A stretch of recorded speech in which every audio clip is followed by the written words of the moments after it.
Proġett fis-Siġġiewi se jfisser residenza dinjituża għal għexieren ta' familji li bħalissa jinsabu fuq il-lista ta' stennija tal-Awtorità tad-Djar.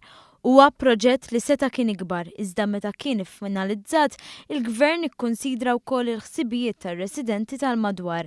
Dettalji dwar dan ingħataw mis-Segretarju Parlamentari Rodri Galdes meta fi żjara fuq il-post segwa x-xogħol preparatorju li għaddej bilan li l-proġett jibda jieħu l-ħajja. Il-proġett se jinkludi fih 84 appartament, 65 minnhom residenzjali u 18 l-appartament b'kamra tas-sodda waħda li se jservu bħala sheltered housing għall-anzjani.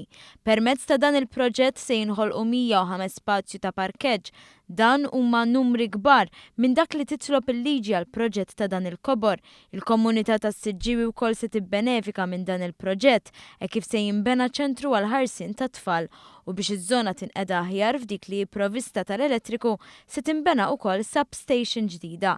Il-perit tal-proġett Neville Buġejja tkellem ukoll dwar kif maħsuba hemm ukoll spazji miftuħa. U jinkludi anka ammont ta' landscaping, bankijiet, siġar u hekk biex dak li jkun ma joqgħodx dejjem ġewwa u jista' joħroġ ikollu naqra spazju miftuħ ukoll biex igawdi naqra l-arja. Dan il-proġett qed isib l-oppożizzjoni mill-Kunsill Lokali b'maġġoranza nazzjonalista fis-Siġġiewi. Is-Segretarju Parlamentari għall-Akkomodazzjoni Soċjali Rodri Galdes spjega kif il-Gvern ikkonsulta u tejjeb il-proġett wara li sema l-ilmenti u s-suġġerimenti ta' kulħadd. Fil-fatt il-Gvern naqqas solaru fuq kollox fakkar kif dan hu proġett bżonn już tant li ilu maħsub mill-2016. Għalkemm bħal f'ħafna affarijiet oħra din l-amministrazzjoni li qed taġixxi. Iktar minn hekk ukoll il-Kunsill Lokali offrejnilu wkoll il-Gvern jiffinanzja il-proġett ta' night shelter għall-anzjani fis-Siġġiewi biex ngħinu lill-Kunsill Lokali u nkomplu nikkooperaw flimkien b'risq il-komunità.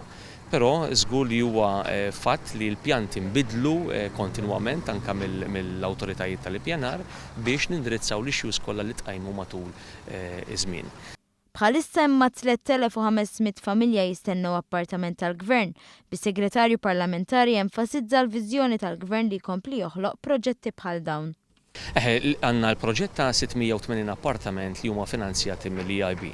Għandna wkoll proġetti ieħor ta' 400 appartament f'diversi siti madwar Malta biex ikollna stokk adekwat ta' 1200. Min-naħa l-oħra mbagħad nitilqu b'iskemmi oħrajn biex inkomplu nsaħħu l-istokk.